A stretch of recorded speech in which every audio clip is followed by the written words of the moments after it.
look at a couple examples here. This is going to be pretty conceptual, and it deals with how induced currents form from changing magnetic fluxes. So let's focus on part A right here, and let's just take a look at what's happening. So if we have a bar magnet, which is this right here, and it's moving with some velocity towards this loop right here. I drew this loop so that the darker line is kind of closer to us and the thinner line is further away. So we're looking at this loop from kind of a side angle. So this bar magnet is approaching the loop, and if we were to move it all the way to the right, it would go through the loop. So if this bar magnet is approaching the loop with a velocity, and we ask ourselves the question, what is the direction of I induced, the induced current? How could we answer that? So what I have drawn here is the bar magnet approaching, and I have the magnetic field lines drawn in green. These are the magnetic field lines caused by the magnet. If we bring the magnet closer and closer to the loop, we're going to be increasing the magnetic field. And that can just be explained by the magnetic field being inversely proportional to distance.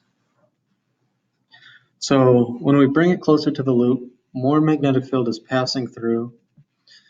Therefore, the flux is going to be increasing. And we want to oppose this increase in flux. And to do that, there will be an induced magnetic field pointing the opposite way of the already there magnetic field. And I have that drawn in red here as the induced magnetic field. So if you have that in mind, let's go back to our question. What is the direction of the induced current? To answer that, we have to use the right-hand rule, where using your right hand, your fingers are going to be in the direction of B induced, and your thumb will be in the direction of the induced current. So we end up with this. If our fingers are passing through from the right to the left, our thumb will be pointing up, and it will be in the direction that we have drawn here. So to answer it, it depends your frame of reference. If you're looking at this loop right here, this is my drawing of an eye, we can see that the loop is going to be directed counterclockwise. So let's compare that to part B. So in part A, we have the bar magnet with the north side coming towards the loop. Now let's have the bar magnet coming away from the loop. And let's look for the direction of I induced. So, as I have written right here, there will be less magnetic field passing through the loop. So we're getting farther away. The magnetic field strength is going to be decreasing. So therefore, the magnetic field is decreasing, and we oppose this by adding more. So that is the difference between these two examples, part A and part B. Before, B was increasing, and we opposed that by adding magnetic field in the opposite direction. Here, B is decreasing, and we have to oppose the decrease by adding more in the same direction. So again, using your right hand, your fingers curl in the direction of the magnetic field, and your thumb points in the direction of the induced current. So again, if we want to draw our eye,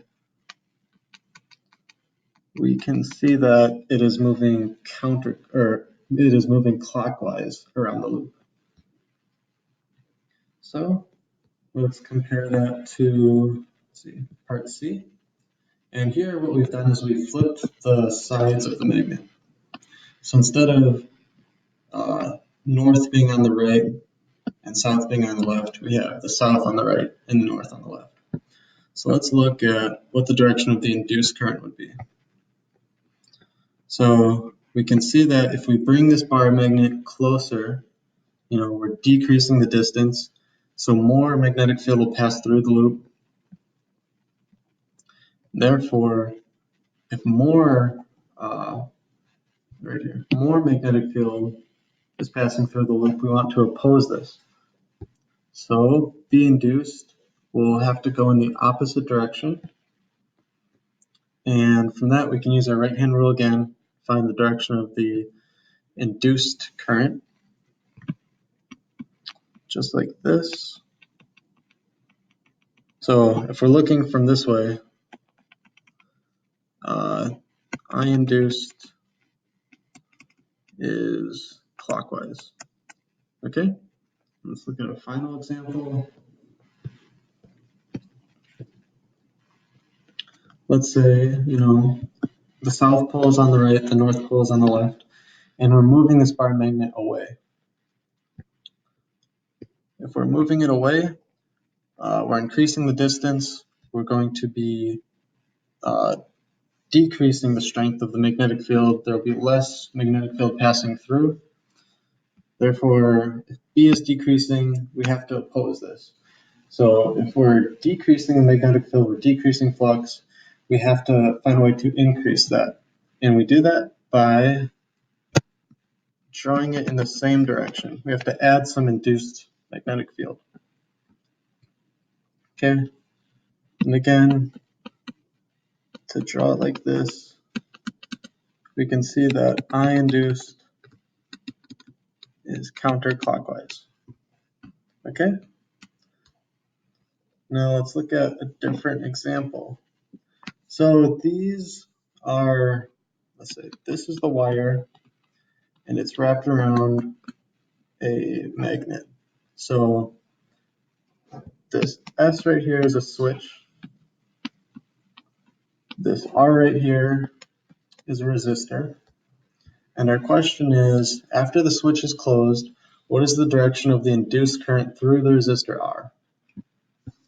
So here we have a battery. It has a voltage, okay? And real quick, these are really important things right here. Clockwise means it's the south pole, counterclockwise means it's the north pole, and we'll look into exactly what that means. So the way that you answer this question, what is the direction of the induced current through resistor R? It's either going to be left or right. So let's figure out how we can answer that. I start on this circuit right here, and I have it drawn so that we can see this green face right here. So let's draw that. And right here, I'm just going to label this 1. This piece of the wire right there is 1. This piece of the wire right there is 2. So to look at it from the side, this is what we have going on. Okay, after the switch is closed, there's going to be a current that flows through the battery like this. So this will be our current. We can see if we follow it all the way around, we will end up with it directed like this. Okay, so at part 1, we see that it's directed upward. At part 2, it's going downward like that. So you have to ask yourself, what is the direction of the current at this part of the wire? And we can see after drawing it that it's clockwise, which means that this is the south pole, right? So if this is the south pole right here, then this side right here is going to be the north pole. Okay, so now that we understand that, after the switch is closed, we go from no current to an increasing current. So immediately after the switch is closed, we have that I is increasing, and I is proportional to B. So B is increasing, and that's proportional to flux. So flux is increasing, and we want to oppose that change. So something is going to happen in this current, in this circuit now. So let's redraw what we have going on, just like we did with the first circuit. So if this is the face of the magnet, All right, we want to oppose what's happening. And because this side here is north, this side right next to it will also be north then. So, and that is because we want to oppose what's happening. So if it's north, what is the direction of the current? And we have to go back to this right here, our rule. So if this is the North Pole, the current is going to be counterclockwise. So the induced current around the end is counterclockwise. So let's draw that. Let's say this is position 1, this is position 2. So right here we have 1, 2. So position 2 is directed like that. Position 1 is directed like that. And we just have to trace it all the way back through the entire circuit. Okay, and we get to the resistor, and we see that the induced current is flowing from left to right through the resistor.